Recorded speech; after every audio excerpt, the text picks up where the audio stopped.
Salut chers amis, c'est encore une fois le prof Jean-Pierre qui revient aujourd'hui pour cette fois-ci les cours de géométrie, maths géométrie. Eh bien, si vous vous souvenez bien, la fois passée, avant qu'on parte en confinement, nous étions en train d'étudier les parties convexes et parties concaves du plan. En titre de rappel, nous avons dit ceci. La partie P du plan pi est convexe si et seulement si deux points quelconques P sont les extrémités d'un segment de droite inclus dans P.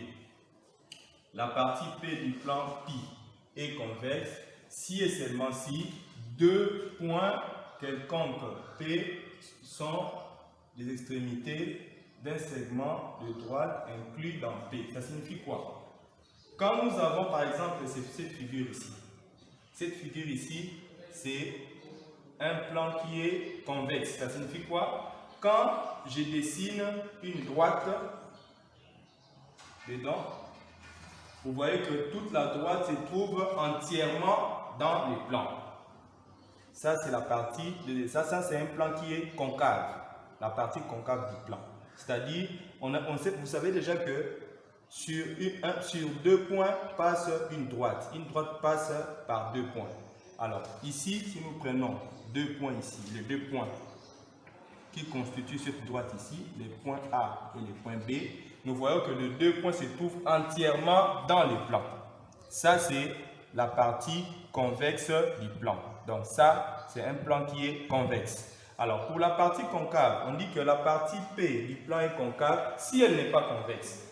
L'exemple P2.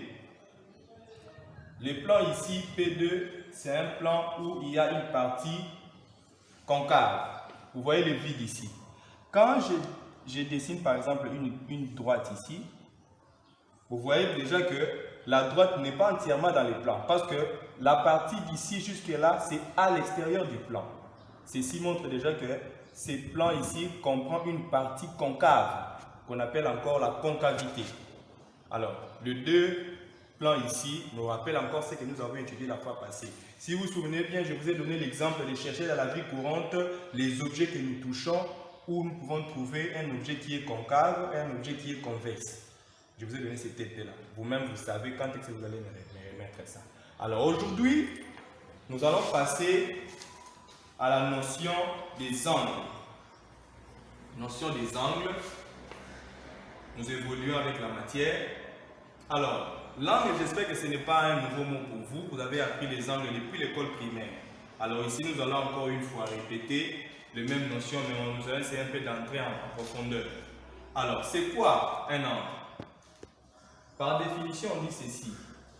Un angle est une partie du plan limitée par deux demi-droites de même origine. Un angle est une partie du plan limitée par deux demi-droites de même origine. Nous avons l'exemple d'un angle ici. Cet angle ici, le point d'origine c'est O, ici. O, la demi-droite OA est là, et la demi-droite OB est ici.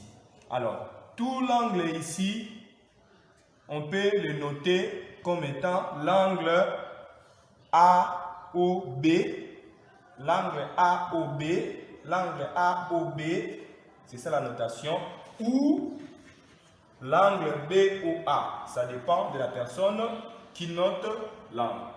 Donc, l'angle ici peut se noter AOB ou BOA. Voici la définition d'un angle. Un angle est une partie du plan limitée par deux demi-droites de même origine. Alors, les composants d'un angle. Les composants d'un angle. Ici, nous disons qu'un angle est composé de quoi? Un angle est composé premièrement d'un sommet. Notre sommet ou l'origine, c'est ça. J'ajoute ici sommet ou origine pour que vous vous souveniez bien.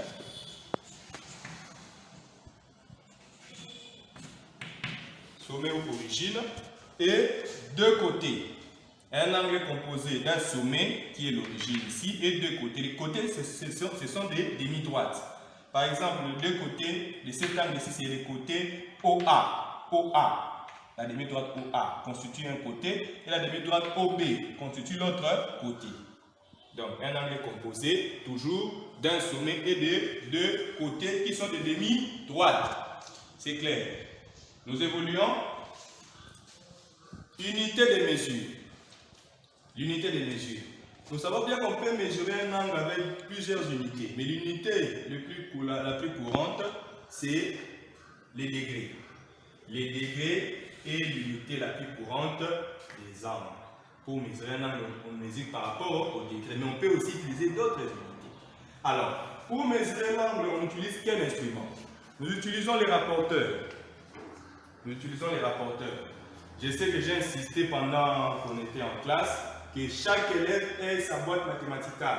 J'espère qu'à la rentrée, vous aurez une boîte mathématicale parce que sans boîte, en tout cas, on ne va pas s'attendre aux examens. Ça, c'est un rapporteur en bois que nous, les enseignants, nous utilisons. Dans votre boîte mathématicale, vous en aurez aussi. Ça sera en plastique, je ne sais pas moi. Voilà, les rapporteurs. Les rapporteurs. Quand vous regardez bien les rapporteurs, il y a des graduations. Nous avons ici des 0 à 100, normalement c'est 180, mais ici c'est un peu bousillé, c'est des 0 à 180, donc 0, 10, 20, 30, 40, 50, 60, 70, 80, 90 degrés, 10, 100, 110, 120, 130, 140, 150, 160, 170, 180 sera ici normalement. Ne regardez pas la partie ici, mais regardez deuxième rangée ici. Voilà. C'est ça les rapporteurs. Nous verrons comment utiliser les rapporteurs en long et en large prochainement. Alors, nous évoluons. Remarque, la partie concave, on revient encore avec la partie concave ici. Quand nous regardons l'angle, nous voyons que l'angle a une partie concave et une partie convexe. Alors, ici, on nous dit que la partie concave de l'angle est appelé l'angle saillant. L'angle saillant. La partie concave de l'angle est appelée l'angle saillant. Où est la partie concave de l'angle? Quand nous regardons l'angle ici, l'angle AOB ou BOA, la partie concave est où? C'est la partie qui est à l'intérieur ici, puisque l'angle est là. La partie où j'ai assuré, c'est ça la partie concave de l'angle AOB. Et ça, c'est ce qu'on appelle l'angle saillant. Donc, si l'angle est dans cette position ici, l'angle est saillant.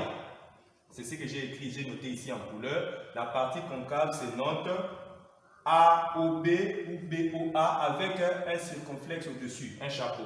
Donc, quand nous notons l'angle, nous ajoutons un chapeau pour dire que ça, c'est un angle qui est saillant. Et la partie convexe de l'angle est appelée l'angle rentrant. L'angle est rentrant si la partie est convexe. Regardez, le même angle ici, A ou B. Si ça s'ouvre entièrement comme ça, c'est ça. Donc l'angle était comme ça s'ouvre comme ça et comme ça. Nous avons l'angle qui est ouvert entièrement. Vous voyez la partie ici, c'est plus vaste que la partie là. Vous voyez, la partie assurée est plus vaste que la partie ici. Ici, l'angle se trouve dans une position où nous disons que l'angle est rentrant. Ici, l'angle est saillant. Ici, l'angle est rentrant. Vous voyez vous-même comment l'angle est ouvert. Donc, la partie convexe, c'est notre AOB avec un chapeau renversé. Ou BOA avec un chapeau renversé. J'espère que jusque-là, c'est clair. En ce qui concerne l'angle saillant et l'angle rentrant. Nous évoluons. Nous parlons maintenant des sortes. Nous allons parler des sortes d'angles. Sortes d'angles. Sortes d'angles. Alors, les sortes d'angles, là nous avons appris ça depuis l'école primaire. L'angle qui est fermé, un angle fermé, comme ça. Un angle qui est fermé comme ça. Cet angle mesure combien de degrés? 0 degré.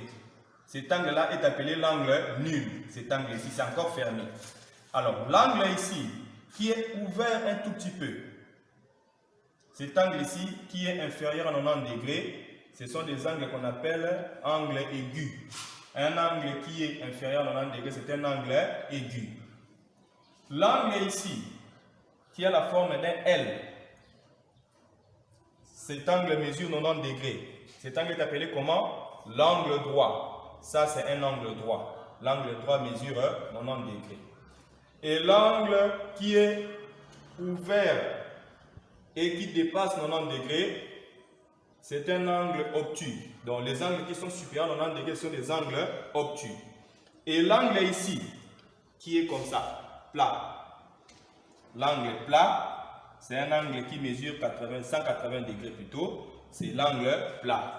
Et enfin, un angle qui a fait le tour complet. Donc, l'angle qui était comme ça s'ouvre, ça tourne, ça rentre, ça se ferme encore dans l'autre sens. Cet angle ici est appelé l'angle plein. Et cet angle mesure combien? 360 degrés. Là, ce sont les sortes d'angles que nous avons vus avec vous aujourd'hui. Alors, prochainement les amis, nous allons étudier comment construire un angle à l'aide d'un rapporteur et comment construire un angle à l'aide d'un compas. Préparons-nous parce que quand nous allons retourner, ça sera juste pour la révision des examens. Les devoirs que nous donnons, il faut les faire. Raison pour laquelle je vais vous donner un petit travail ici.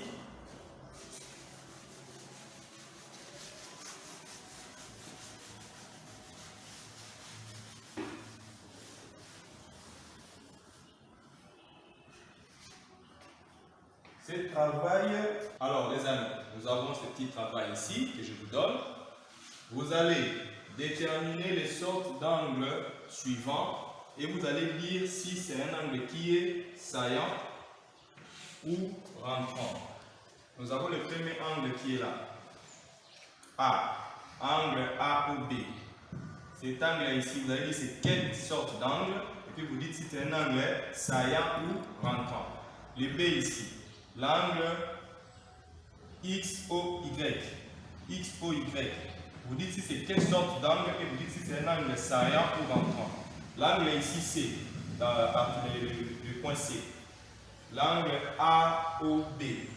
Vous dites si c'est quelle sorte d'angle et vous dites si c'est un angle saillant ou rentrant.